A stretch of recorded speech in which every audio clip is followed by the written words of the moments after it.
every single original creepypasta story and read them all to you guys. Even though I knew of creepypastas, I never went out of my way to actually read them. So I hope you guys use this as a guide and come back to this video whenever you're in the mood to hear a creepypasta. And side note, creepypastas are fake. They are not real. No, Slenderman is not gonna kidnap you at some point in your life. The way this video is gonna work is I'm gonna read each original story and then provide some extra origin info after. I want to give full credit to CreepyPasta.com as that's where I directly read from, and all the other credits such as music and art will also be linked in the description. If I missed any credits, please let me know down below. I'll be popping in between stories to give my takes and make you feel a little bit less lonely.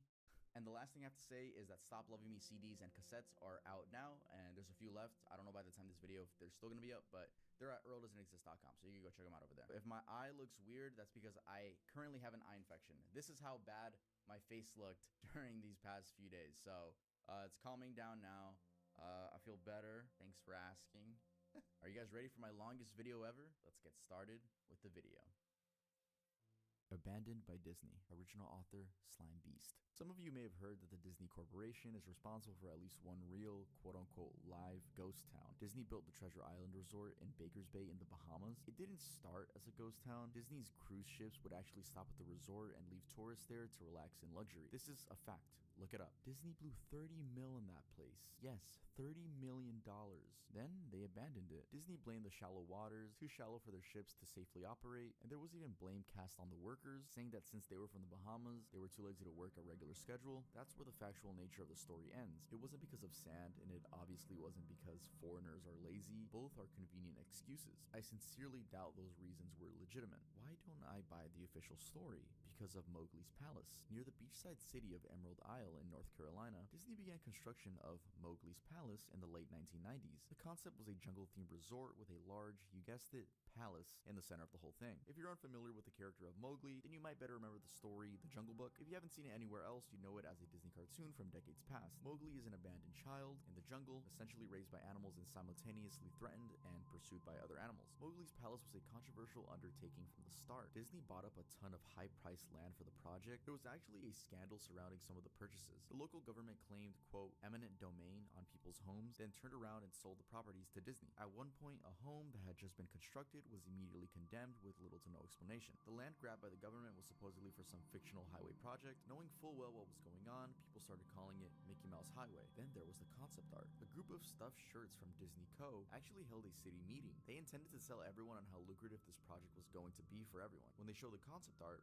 this gigantic Indian palace surrounded by jungle, staffed with men and women in loincloths and travel gear, well, suffice to say everyone flipped their shit. We're talking about a large Indian palace, jungle, and loincloths, not only in the center of a relatively wealthy area, but also a somewhat xenophobic area of the southern USA. It was a questionable mix at that point in history. One member of the crowd tried to storm the stage, but he was quickly subdued by security after he managed to break one of the presentation boards over his knee. Disney took that community and essentially broke it over its knee as well. The houses were razed, the land was cleared, and there wasn't a damn thing anyone could do or say about it. Local TV and newspapers were against the resort at the beginning, but some insane connection between Disney's media holdings and the local venues came into play, and their opinions turned on a dime. So anyway, Treasure Island, the Bahamas. Disney sunk those millions in and then split. The same thing happened with Mowgli's Palace. Construction was complete. Visitors actually stayed at the resort. Surrounding communities were flooded with traffic and the usual annoyances associated with an influx of lost and irritated tourists. Then it all stopped. Disney shut it down and nobody knew what the hell to think. But they were pretty happy about it. Disney's loss was pretty hilarious and wonderful to a large group of folks who didn't want this in the first place. I honestly didn't give this place another thought since hearing it closed over a decade ago. I live maybe 4 hours from Emerald Isle, so really I only heard the rumblings and didn't experience any of it firsthand. Then I read this article from someone who had explored the Treasure Island Resort and posted a whole blog about all the crazy shit he found in there. Stuff just left behind. Things smashed, defaced, probably ruined by the disgruntled former employees who had just lost their jobs. Hell, the locals from all around probably had a hand in wrecking that place. People there felt just as angry about Treasure Island as folks here about Mowgli's Palace. Plus, there were rumors that Disney had released their aquarium stock into the local waters when they closed, including sharks. Who wouldn't want to take a few swings at some merchandise after that? Well, what I'm getting at is this blog about Treasure Island got me thinking. Even though many years had passed since its closing,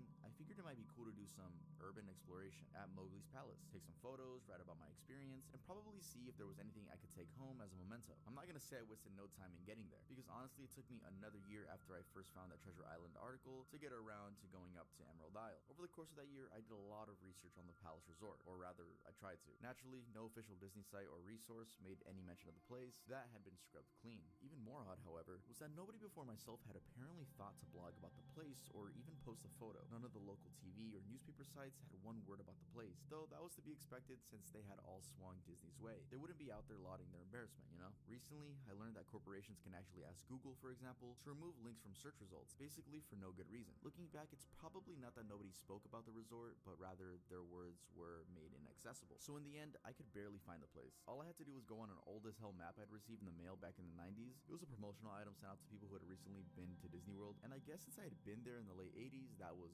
recent. I didn't really intend to hang on to it. It just got shoved in with my books and comics from my childhood. I'd only remembered it months into my research, and even then it took me another few weeks to locate the storage bin my parents had shoved it all into. But I did find it. Locals were no help, as most were transplants who moved to the beach in recent years, or old residents who just sneered at me and made rude gestures the second I managed to say, "Where would I find Mowgli's?" Yeah. The drive took me through an inordinately long corridor of overgrowth. Tropical plants that had run rampant and overpopulated the area mixed with the native species of flora that actually belonged there and had tried to reclaim the land. I was in awe when I reached the front gates of the resort. Tremendous, monolithic wooden gates whose supports to either side looked like they must have been cut from giant sequoias. The gate itself had been engaged in several places by woodpeckers and eaten away at the base by burrowing insects. Hanging on the gate was a sheet of metal, some random scrap, with hand-painted letters scrawled in black, "Abandoned by Disney." Clearly the handiwork of some past local or employee who wanted to make some small protest. The gates were open enough to walk through, but not drive. So grabbing my digital camera and the map, whose flip side showed a layout of the resort, I set off on foot. The inner grounds of the place were just as overgrown as the entryway. Palm trees stood unattended and ragged among piles of their own coconuts. Banana plants similarly stood in their own stinking, bug-riddled refuse. There was this sort of clash between order and chaos, as carefully planted rows of perennial flowers mixed with obnoxious tall weeds and stinking, blackened mushrooms. All that remained of any outdoor structures were broken, rotting wood and various charred bits of unidentifiable material. What was most likely an information booth or an outdoor bar was now simply a pile of assorted debris, chopped up by past vandalism and ravaged by weather. The most interesting thing on the grounds was a statue of Baloo, the friendly bear from the Jungle Book, which stood in a sort of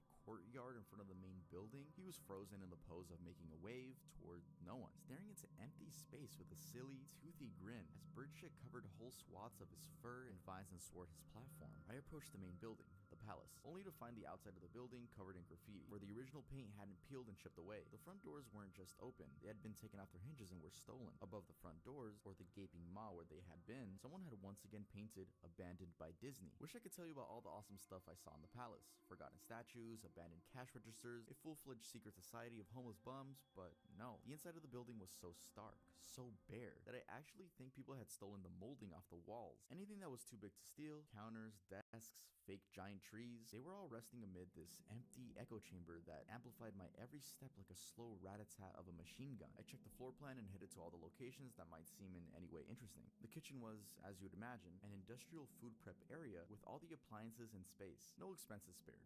Every glass surface was broken, every door knocked off its hinges, every metal surface kicked and dented. The entire place smelled like very old piss. The huge freezer, not even remotely cool now, had row upon row of empty shelf space. Hooks hung from the ceiling, probably for hanging cuts of meat. And as I stood inside for a moment, I noticed they were swinging. Each hook swung in a random direction, but their movements were slow and small that it was almost impossible to see. I figured it had been caused by my footsteps, so I stopped one from swinging by clutching it in my fist and carefully letting go. But within seconds, it started to swing once more. The bathrooms were in much the same state as the rest of the place. Just like the Treasure Island Resort, someone had methodically smashed each porcelain commode with coconuts and other implements. There was about a half-inch of rancid, stinking, stagnant water on the floor, so I didn't stay there very long. What's odd is that the toilets and sinks and the bidets in the ladies' room, yes, I went there, all dripped, leaked, or just ran freely. It seemed to me that they should have shut the water off long ago. There were plenty of rooms in the resort, but naturally I didn't have time to look through them all. The few I did peer into were similarly wrecked, and I didn't expect to find anything there. I thought there was actually television or radio in one room, because I really think I heard a quiet conversation coming out, though it was like a whisper, probably my own breathing echoing in the silence, or just another case of the sound of flowing water playing tricks on the mind.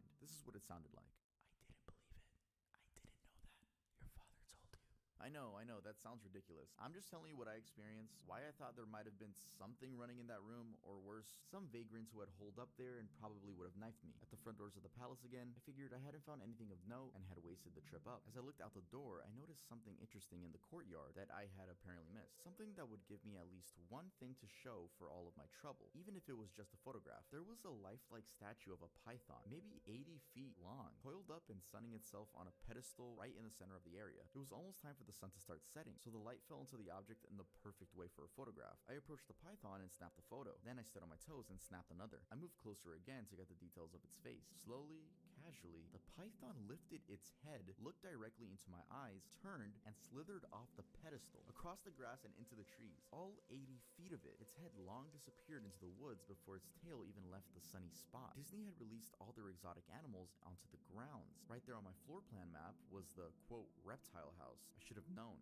I had read about the sharks at Treasure Isle, and I should have known they'd done this. I was dumbfounded, just utterly stupefied. My mouth must have been hanging open for the longest time before I came back down to earth and snapped it shut. I blinked a few times and snapped away from where the snake had been, back toward the palace. Even though it was totally gone, I still wasn't taking any chances and backed my way into the building. I took a few deep breaths and slaps to my own face to get myself right in the head again. I looked for a place to sit down, as my legs were feeling a bit like jelly at this point. Of course, there was no place to sit down unless I wanted to recline in the broken glass and dead leaf carpet or haul myself up onto a desk of questionable reliability. I had seen some stairs in the palace's lobby and decided to go and have a seat there until I felt better. The staircase was far enough from the front of the building to be relatively clean. I pulled a wedge of metal off the wall, once again painted with the abandoned by Disney motto. I placed the wedge on the stairs and sat on it to keep it somewhat clean. The stairway led downward, below ground level. Using my camera flash as a sort of improvised flashlight, I could see that the staircase ended in a metal mesh door with a padlock. A sign on the door, a real sign, read, "Mascots only, thank you." This perked up my spirits a little bit, for two reasons. One, a mascots only area would have definitely had some interesting stuff back in the day. Two, the padlock was still in place. Nobody had gone down there.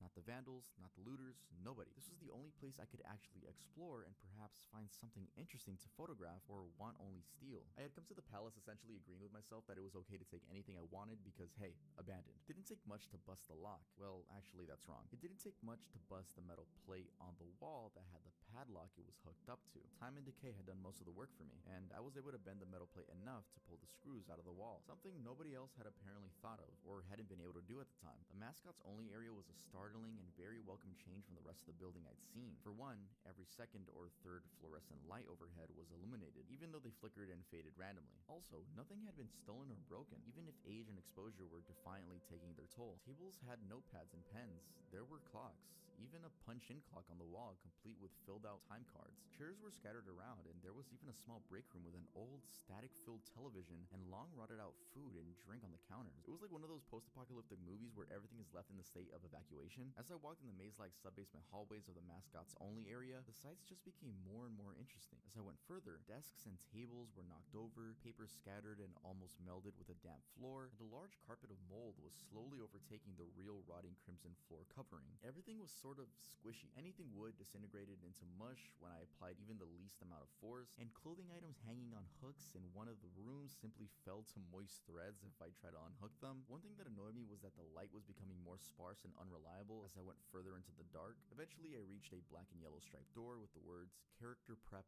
1" stenciled on it. The door wouldn't open at first. I figured this was probably where the costumes were kept, and I defiantly wanted a photograph of that twisted, stinking mess. Try as I might, whatever angle or trick I tried, the door wouldn't budge. That is, until I gave up and started to walk away. That was when there was a slight popping sound, and the door creaked open slowly. Inside, the room was completely dark, pitch black. I used the camera flash to look for a light switch in the wall, but there was nothing. As I made my search, I was jarred out of my sense of excitement by a loud electrical buzz. Rows of lights overhead suddenly flashed to life, flickering and fading in and out like the rest I had passed. It took a second for my eyes to adjust, and it seemed like the light was gonna keep getting brighter and brighter until the bulbs exploded, but just when I thought they would reach that critical stage, the lights dimmed a bit and steadied. The room was exactly as I had pictured it. Various Disney costumes hung on the walls, fully put together, like strange cartoon cadavers hung from invisible nooses. There was an entire rack of loincloths and native clothes on hangers toward the back. What I found odd, and what I wanted to photograph right away, was a Mickey Mouse costume at the center of the room. Unlike the other costumes, it was lying lying on its back in the center of the floor like a murder victim. The fur on the costume was rotten and shedding, creating bare patches. What was even more odd, however, was the coloring of the costume. It was like a photo negative of the actual Mickey Mouse. Black where he should have been white, and white where he should have been black. His normally red overalls were light blue. The sight was off-putting enough that I actually put off photographing the thing until last. I took a picture of the hanging costumes on the walls. Upward angles, downward angles, side shots to show an entire row of frozen, putrid cartoon faces, some with plastic eyes missing. Then I decided to stage a shot, just one of the bedraggled characters' heads on the slick, grimy floor. I reached for the headpiece of a Donald Duck costume and carefully removed it so that the thing wouldn't fall apart in my hands. As I looked into the face of the wide-eyed, moldering head, a loud clattering sound made me jump with a fright. I looked down at my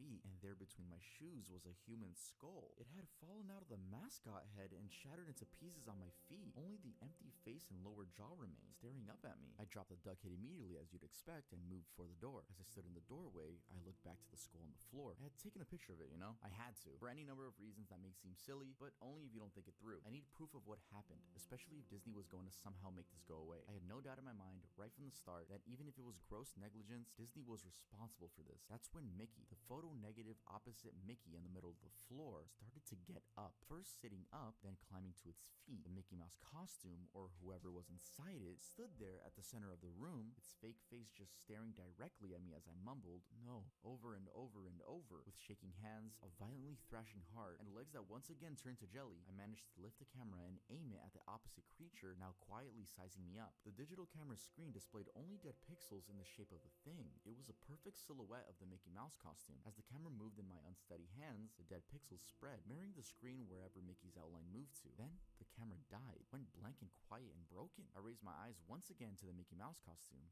"Hey," it said in a hushed, perverted, but perfectly executed Mickey Mouse voice.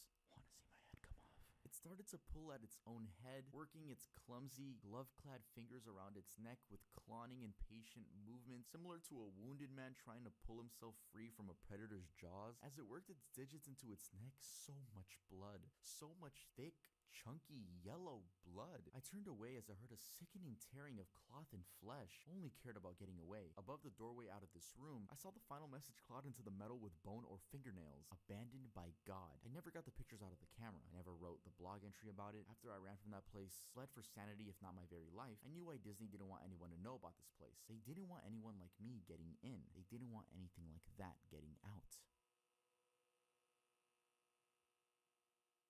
Abandoned by Disney. I really like this one. I really liked reading this one. It was the most convincing that it could be realistic. It was the most convincing that it could be a real thing. But no, obviously this didn't happen. I feel like it was so realistic up until the corny yellow blood at the bottom, the negative Mickey. I feel like that's when it got corny. Not saying it's bad. It's a bad story, you know. Back in the day, back in our day, we didn't have ARGs. We had CreepyPastas. I'm not gonna give these a rating. I'm just gonna let y'all know slight takes of them. I think it was a cool story. A little corny at the end. Let's head on to Lavender Town now.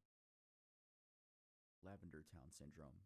The Lavender Town Syndrome, also known as Lavender Town Tone or Lavender Town Suicides, was a peak in suicides and illness of children between the ages of 7 to 12, shortly after the release of Pokemon Red and Green in Japan, back in February 27th, 1996. Rumors say that the suicides and illness only occurred after the children had played the game and reached Lavender Town, whose theme music had extremely high frequencies that studies showed that only teens and young children can hear since their ears are more sensitive. Due to Lavender Town, at least 200 children supposedly committed suicide, and many more developed illnesses and afflictions. The children who committed suicide usually did so by hanging or jumping from heights. Those who did not act irrationally complained of severe headaches after listening to Lavender Town's theme. Although Lavender Town now sounds differently depending on the game, this mass hysteria was caused by the first Pokemon game released. After the Lavender Town incident, programmers had fixed Lavender Town's theme music to be at a lower frequency, and since the children were no longer affected by it, one video appeared in 2010 using special software to analyze the audio of Lavender Town's music. When played, the software created images of the Unown near the end of the audio. This raised a controversy since the Unown didn't appear until the Generation 2 games, Silver, Gold, and Crystal. The Unown translate to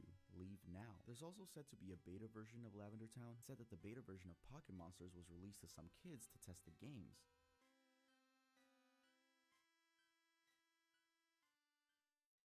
we see each other once more. I know this one was like, this is the shortest one. The Lavender Town was the shortest one. Why am I wearing shades? You already know. I showed you my eye. Here it is again. There you go. But Lavender Town. I actually used to believe this one when I was a kid. I can say that about a lot of these. But I used to believe the Lavender Town one, and obviously this is fake. This is not real. There is no denying that the Lavender Town song is genuinely pretty creepy. It's a pretty creepy song. Yeah, there's nothing more to say about Lavender Town Syndrome, so let's head on over to Sonic.exe. Sonic.exe. I'm a total Sonic the Hedgehog fan, much like everyone else. I like the newer games, but I don't mind playing the classics. I don't think I've ever played glitchy or hacked games before, though I don't think I want to play any after the experience I had. It started on a nice summer afternoon. I was playing Sonic Unleashed. I liked how you get to explore towns in it, until I noticed, out of my peripheral vision, that the mailman had arrived and put something in my mailbox as usual and left. Paused my game to see what I got in the mail. The only thing in the mailbox was a CD case for computers and a note. I took it inside. I looked at the note first and realized it was from my dear friend Kyle, let's just call him that, whom I hadn't heard from in 2 weeks. I know that because I recognized his handwriting, though it was weird how it looked. It looked badly written and scratchy and somewhat difficult to read, as if Kyle was having a hard time writing it down and did it in a hurry. This is what he wrote. Tom, I can't take it anymore. I had to get rid of this thing somehow before it was too late, and I was hoping you'd do it for me. I can't do it. He's after me, and if you don't destroy the CD, he'll come after you too. He's too fast for me. Please, Tom, destroy this godforsaken disc before he comes after you too. It's too late for me. Destroy the disc and you'll destroy him, but do it quick,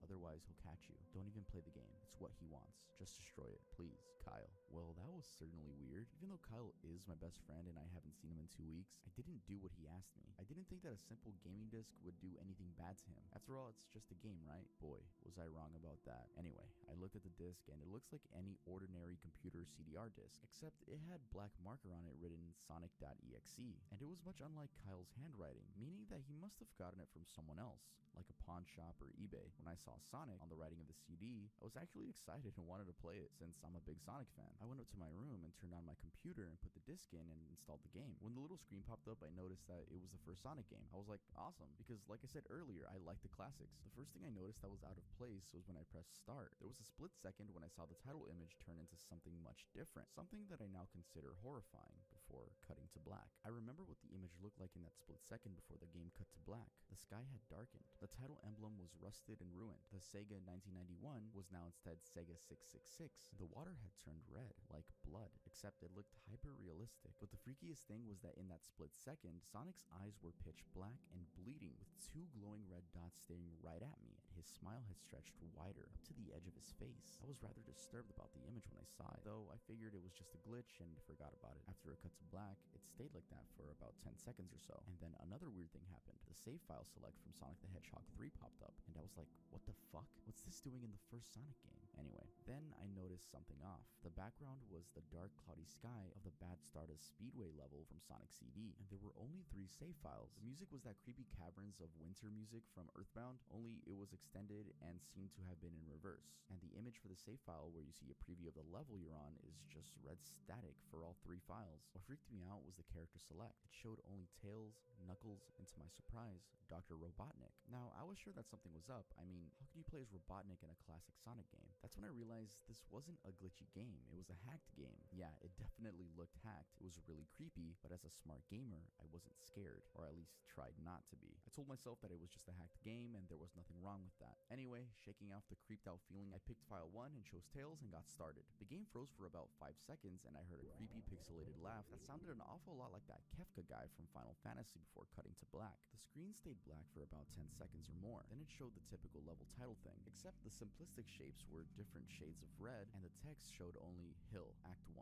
The screen faded in and the level title vanished, revealing Tails in the Green Hill Zone from Sonic 1. The music was different though. It sounded like a peaceful melody in reverse. Anyway, I started playing and had Tails running like you would in any of the classic Sonic games. What was odd was that as Tails was running along the level, there was nothing but flat ground and a few trees for 5 minutes. That was when the peaceful music started to lower down into slow, deep tones very slowly as I kept going. I suddenly saw something and I stopped to see what it was. It was one of the small animals lying dead on the ground, bleeding. That was when the music started to slow down. Tails had a shocked and saddened look on his face that I never saw him have before, so I had to move along. And he kept that worried look on his face. As he kept moving, I saw more dead animals as Tail moved past them, looking more and more worried as the music lowers and he moves past more dead animals. I was shocked to see how they all died. They looked like somebody killed them in rather gruesome ways. A squirrel was hung on a tree with what appeared to be his intestines hanging out. A bunny had all 4 of his limbs torn off, and a duck had his eyes gouged out and his throat slit. I felt sick to my stomach when I saw this massacre, and apparently so did Tails. After a few seconds, there were no more animals, and the music seemed to have stopped. I still kept Tails to continue. After a minute passed after the music stopped, Tails was running up a hill and then stopped. It wasn't until I saw why. Sonic was there on the other side of the screen with his back against Tails with his eyes closed. Tails looked happy to see Sonic when his smile faltered, obviously noticing that Sonic wasn't responding to him, if not acting as if he was totally oblivious of Tails' presence. Tails walked slowly towards Sonic, and I noticed that I wasn't even moving my keyboard to make a move, so this had to be a cutscene. Suddenly, I began to have a growing feel of dread as Tails walked closer to Sonic to get his attention. I felt that Tails was in danger and something bad was gonna happen. I heard faint static growing louder as Tails was but inches away from Sonic and stopped and stuck his hand out to touch him. That foreboding feeling in my gut was growing stronger, and I felt the urge to tell Tails to get away from Sonic as the static grew louder. Suddenly, in a split second, I saw Sonic's eyes open, and they were black with those red glowing dots, just like that title image, though there wasn't a smile. When that happened, the screen turned black and the static sound was off. It stayed black for about 7 seconds,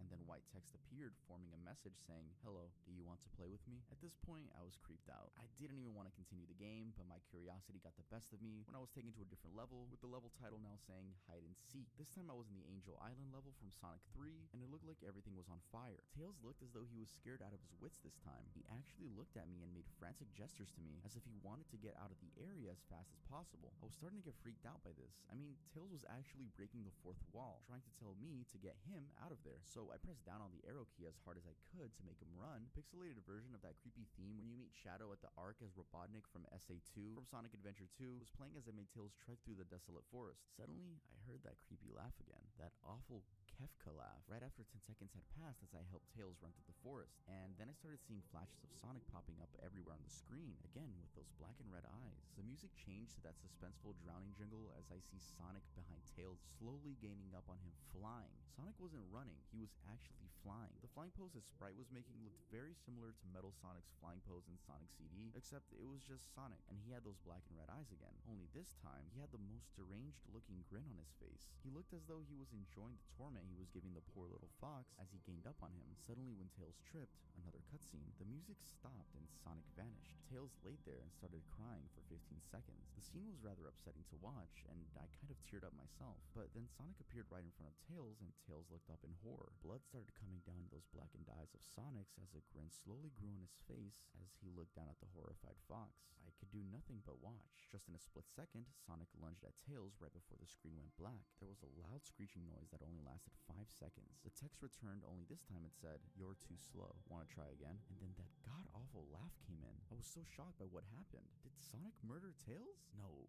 he couldn't have. He and Tails are supposed to be best friends, right? Why did Sonic do that to him? I shook the shock off as I was brought back into the character select screen. The save file that had Tails was different though. Tails was no longer in the box itself, but in the TV screen itself, which was flickering with that red static. Tails' expression scared me. His eyes were black and bleeding. His orange fur had gone black, and he had an expression of anguish on his face. Trying to ignore it, I picked Knuckles next. The laugh came in again, and the screen cut to black again, and stayed there for another 10 seconds. This time the level said, "You can't run." I was really freaked out by now. I couldn't really tell if this was a glitch or a hack or some kind of sick twisted joke or anything really, but despite my fear of what happened next, I kept playing. The next level looked so much different. It had the ground of the scrap brain zone, but the sky background looked like the main menu. It had the dark reddish cloudy sky, but it was the music that creeped me out the most. It sounded like Gygus' theme right after you beat Pokey in Earthbound. I also noticed that Knuckles looked just as afraid as Tails did, though not as much. More rather a little unnerved. He broke the 4th wall just like Tails, and it looked like he wasn't sure about going on, but I made a move anyway. He ran down the straight pathway in this dark level, and as he did, the screen started to flicker red static a couple times, and then that maddening laugh came in again. Then, after a few seconds of running, I noticed several bloodstains on the metallic ground. I felt a growing sense of fear again, thinking something horrible was gonna happen to Knuckles. He looked nauseated walking down this bloodstained road, but